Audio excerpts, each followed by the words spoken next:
នៅក្នុងវិស័យជួញដូរបងប្អូនកូដ2ដែលបងប្អូនត្រូវដោះកូដទី1គឺកូដផ្លូវចិត្តកូដទី2គឺកូដទីផ្សារកូដផ្លូវចិត្តដោះរបៀបម៉េច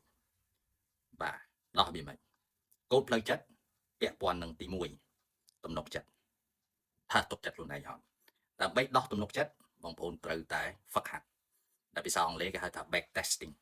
ទៅមើលអា graph រាប់សិបឆ្នាំហើយយកមកប្រើប្រាស់យុទ្ធសាស្ត្រដែលបានរៀនវាអត់ខុសអំពីចម្រៀងដែលបងប្អូនច្រៀងចាំប្រូហើយត្រូវច្រៀងឲ្យបាន1000ដងទើបឡើងច្រៀងលើឆាកដោយទំនុកចិត្តអាហ្នឹងកូដតែមួយទី2តាក់ទងទៅនឹងវិន័យកាលណាវិន័យពាក់ព័ន្ធទៅនឹងការធ្វើដដែលបងប្អូនធ្វើដដែលអានឹងប្រកាន់ភ្ជាប់វិន័យកូដទី3គឺតាក់ទងទៅនឹងអីហ៎អត់ធ្មត់អង់គ្លេសគេហៅ patient ដើម្បីអត់ធ្មត់បសមាធិបាទសមាធិ meditation មកយើងដកដង្ហើមចូលអញ្ចឹងទៅទប់ដង្ហើមដកចេញទើបឲ្យយើងមានអត់ធ្មត់ខន្តីនោះដោយចិត្តយើងមិនរន្ទះរំទែងបញ្ញាប់ចូលផ្សារខ្លាចផ្សាររត់ចោលអានោះសាកូដទៅបងប្អូនមួយទៀតកូដមួយទៀតគឺជឿជាក់លើខ្លួនឯង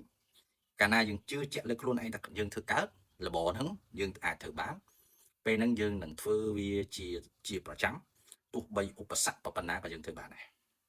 នេះគឺជា mindset code នៅក្នុងវិស័យ trading ហើយ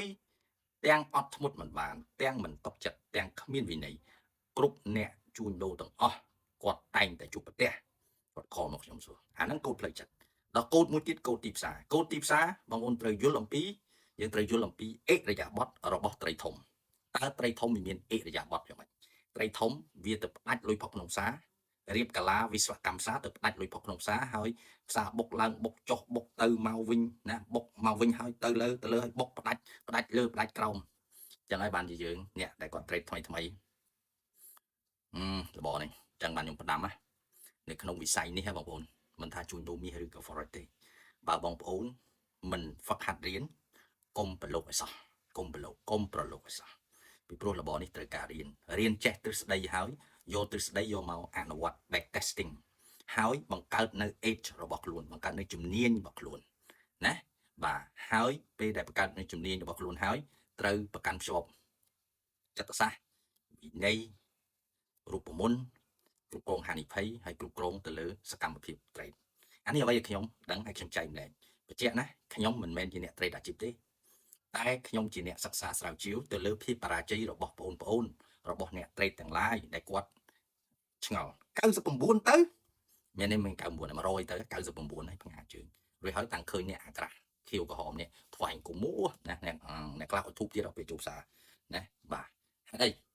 ដោយសារតែគាត់មិនរៀនគាត់គិតថារបរហ្នឹងវាស្រួលវាងាយណាបាទងាយគ្រាន់តែផឹកកាហ្វេក៏បានលុយចេះចុចបាយអញសេសតអញឡងក៏បានលុយអាហ្នឹងទៅតាក់ទងនឹង mindset ដែរបាទពេលខ្លះអ្នកខ្លះគាត់អត់នេះទេគាត់ចូលទៅដំបូងចេះចុចទៅខ្មោចឲ្យដល់ខ្មោចឲ្យញ៉ាំទាំងដាក់លុយធំអារម្មណ៍ផ្សេងជាប់នៅនឹងហើយជាប់នឹងដាច់ account គង់តែថា2ខែណាអត់ចេញទៅណាទេនិយាយប្រាប់គេថាភ្លើបាទមិនហ៊ានប្រាប់ទៅអ្នកណាទេបាទអញ្ចឹងប្រធានបទដែលខ្ញុំចង់និយាយគឺថាទី1គឺតាក់ទងផ្លូវចិត្តទី2តាក់ទងទៅនឹងគេហៅ market code របស់ market ស្រាប់តែផ្នែកចិត្តសាស្ត្របូកនឹងគណិតសាស្ត្របូកបច្ចេកទេសអញ្ចឹងបងប្អូនមកទៅយល់មិនណាអញ្ចឹងបានអ្នកដែលគាត់ចង់រៀនណាខ្ញុំតេស្តសិនបើសិនជាល្មមទេខ្ញុំថាបងកុំទៅប្រឡូកនៅក្នុងវិស័យនេះបងទៅរកអីផ្សេងទៅបងព្រោះវិស័យនេះអត់បានទេបងធ្វើសំណង8ម៉ោងបានលុយតែអានេះជួនកាលទៅអង្គុយគិត8ម៉ោងខាត់លុយទៀតខាត់អារម្មណ៍ហើយទៅស៊ូមហារីផ្លូវចិត្តទៀត